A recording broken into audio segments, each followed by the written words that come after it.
Chandrayaan 3 mission में आज भारत को एक और अहम सफलता मिली है। चंद्रयान मिशन को आगे बढ़ाते हुए प्रोपल्शन मॉड्यूल से विक्रम लैंडर अब अलग हो गया है। इसके बाद अब लैंडर चांद तक अकेले ही सफर करने को तैयार है।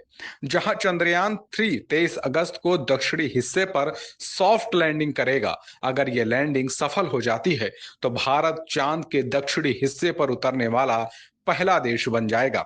साथ ही अमेरिका, रूस और चीन के बाद चंद्रमा पर सॉफ्ट लैंडिंग हासिल करने वाला केवल चौथा देश होगा। बता दें, प्रोपल्शन मॉड्यूल से अलग होने के बाद अब लैंडर चांद की कक्षा में पहुंच गया है। यहां वह 23 अगस्त तक चक्कर लगाएगा। इस दौरान इसकी स्पीड को कम कर दिया जाएगा। इसके बाद उसे चांद की सतह पर लैंड कराया जाएगा। इस दौरान प्रोपल्शन मॉड्यूल रिले सैटेलाइट के रूप में बदल जाएगा। ये चांद की कक्षा के बाहर ही रहेगा और यहीं चक्कर लगाएगा। इसके बाद लैंडर जब चांद पर अपना काम शुरू कर देगा, तब यही मॉड्यूल एक रिले सैटेलाइट का रूप ले लेगा और चंद्रयान 3 मिशन के लिए बेहद ही महत्वपूर्ण भूमिका निभाएगा। आपको बता दें कि विक्रम लैंडर पर 7 में लोड्स लगे हुए हैं, जिनका अलग अलग काम है। यहाँ पे ये लोड्स जो भी सिग्नल भेजेंगे वो इसी रिले सैटेलाइट को रिसीव होंगे। ये रिले सैटेलाइट उन सिग्नल को डिकोड करने के लिए नीचे धरती पर इसरो के कंट्रोल रूम में भेजेगा। अगर आसान शब्दों में कहे तो आज से प्रोपल्शन मॉड्यूल विक्रम लैंडर और धरती के रूप में संदेशों के बीच में एक ब्रिज का काम करेगा। इस लिहाज से प्रोपल्शन मॉड्यूल की भूमिका अब और भी महत्वपूर्ण हो जाएगी। हिमाचल प्रदेश में आई आसमानी आफत की चपेट से अब तक 327 लोगों की मौत हो चुकी है। इन आपदाओं में 318 लोग घायल हो चुके हैं। बता दें, इस बार 41 साल बाद राज्य में बादल आफत बनकर बरसे हैं। राज्य में अभी तक कुल 113 लैंडस्लाइड और 58 फ्लैश फ्लड की घटनाएं सामने आ चुकी हैं।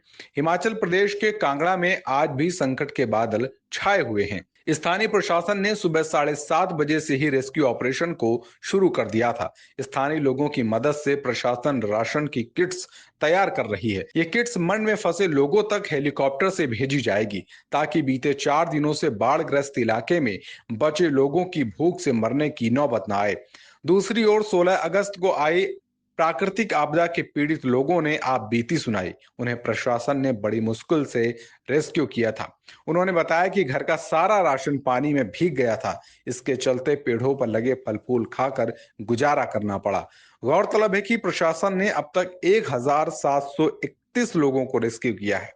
प्रशासन ने 739 लोगों को हेलीकॉप्टर से रेस्क्यू किया है। 780 लोगों को बोट से रेस्क्यू किया गया है, जबकि 212 लोगों को ट्रैक्टर और ट्रॉली के जरिए सुरक्षित बाहर निकाला गया है। इसी तरह फतेहपुर में 327 लोगों को सुरक्षित बाहर निकाल लिया गया है। प्रशासन ने 175 लोगों को हेलीकॉप्टर से, 212 लोगों को बोट से बाहर निकाला है। बता दें, इस रेस्क्यू ऑपरेशन में वायुसेना के 2 मिग-17 हेलीकॉप्टर लगातार जुटे हुए हैं। सेना के 60 तो एनडीआरएफ के 180 जवान दिन रात रेस्क्यू ऑपरेशन में जुटे हुए हैं। राष्ट्रपति द्रौपदी मुर्मू आज भारतीय नौसेना के अत्याधुनिक युद्धपोत का जलावतरण करेंगी, जिसके लिए राष्ट्रपति द्रौपदी मुर्मू कोलकाता पहुंच चुकी हैं, जहां राज्यपाल सीवी आनंद बोस ने हवाई अड्डे पर राष्ट्रपति का स्वागत किया। एक रक्षा अधिकारी ने बताया कि मुर्मू हुगली नदी के तट पर Garden Reach Shipbuilders Engineers Limited केंद्र में भारतीय नौसेना के प्रोजेक्ट 17 अल्फा के तहत निर्मित छठे नौसेना युद्धपोत विध्यांगिरी का जलावतरण करेंगी, जिससे भारत की समुद्री ताकत को अब और बढ़ावा मिलेगा। बता दें, इस परियोजना के तहत कुल 7 युद्धपोत का निर्माण होना था, जिसमें विध्यांगिरी छठा युद्धपोत है। पहले 5 युद्धपोत का जलावतरण 2019 और 2022 के बीच हुआ था। यह तीसरा और आखिरी युद्धपोत है जिसका कोलकाता स्थित युद्धपोत निर्माता ने परियोजना के तहत नौसेना के लिए निर्माण किया है। जीआरएसआई के अधिकारी ने बताया कि P-17A निर्देशित मिसाइल युद्धपोत है। हर एक युद्धपोत की लंबाई 149 मीटर है। इसका वजन लगभग 6,670 टन और गति 28 समुद्री मील है। ये वायु, सतह और सतह से नीचे तीनों आयामों में खतरों को बेअसर करने में सक्षम है। राष्ट्रपति कार्यालय द्वारा जारी बयान के अनुसार अपने 1 दिवसीय दौरे के दौरान राष्ट्रपति मुर्मू यहां राजभवन में ब्रह्म कुमारी द्वारा आयोजित नशा मुक्त भारत अभियान के तहत मेरा बंगाल व्यसन मुक्त बंगाल अभियान शुरू करेंगी। कांग्रेस का साथ छोड़कर डेमोक्रेटिव प्रोग्रेसिव आजाद पार्टी बनाने वाले जम्मू कश्मीर के पूर्व मुख्यमंत्री गुलाम नबी आजाद ने एक बड़ा बयान दिया है। आजाद का ये वीडियो सोशल मीडिया पर अब वायरल हो रहा है। आजाद ने कहा, हिंदू धर्म इस्लाम से भी पुराना है। सभी मुसलमान पहले हिंदू ही थे। हमारे देश में मुसलमान हिंदू से धर्मांतरण होने के बाद हुए हैं। कश्मीर में सभी मुसलमान कश्मीरी पंडितों से धर्मांतरित हुए हैं। सभी का जन्म हिंदू धर्म में ही हुआ है। गुलाम नबी आजाद का ये वीडियो जम्मू कश्मीर के डोडा जिले का बताया जा रहा है। गुलाम नबी आजाद ने डोडा के चिरल्ला गांव में एक सरकारी स्कूल में 9 अगस्त को एक सभा को संबोधित करते हुए कहा था कि कश्मीरी मुसलमानों को कश्मीरी पंडितों से इस्लाम में परिवर्तित किया गया था और यहाँ इस्लाम से पहले हिंदू धर्म था। गुलाम नबी आजाद ने कहा कि भारत में इस्लाम 1500 साल पहले अस्तित्व में आया था, जबकि हिंदू धर्म इस्लाम से भी पुराना है। 10-20 मुसलमान होंगे जो मुगल सेना के सैनिक होंगे और भारत आए होंगे, अन्यथा पूरा भारत हिंदू है और इसका उदाहरण कश्मीर में मौजूद है। आजाद ने भाषण के दौरान कहा कि भारत में कोई भी बाहरी नहीं है, हम सभी इस देश के हैं। भारत के मुसलमान मूल रूप से हिंदू थे जो बाद में कन्वर्ट हो गए। आजाद ने कहा कि हम बाहर से नहीं आए हैं, इसी मिट्टी की पैदावार हैं, इसी मिट्टी में खत्म होना है। उद्धव गुट वाली शिवसेना के सांसद संजय राउत ने एक बड़ा बयान दिया है। उन्होंने कहा कि कल शरद पवार ने ईडी के इस्तेमाल का जो आरोप लगाया है वो बेहद गंभीर है।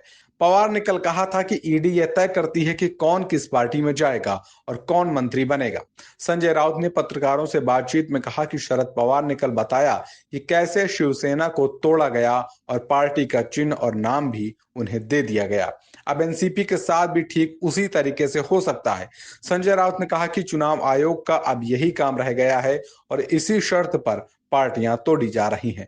संजय राउत ने आगे कहा कि जैसा उद्धव ठाकरे ने कहा कि हम फिर से पार्टी खड़ी करेंगे, जिस पार्टी को बाला साहब ठाकरे ने बनाया उस पार्टी का अधिकार अपने यानी चुनाव आयोग ने किसी और को दे दिया है। अब जिस एनसीपी को शरद पवार ने बनाया उनके रहते उसका अधिकार आप किसी और को दे रहे हो।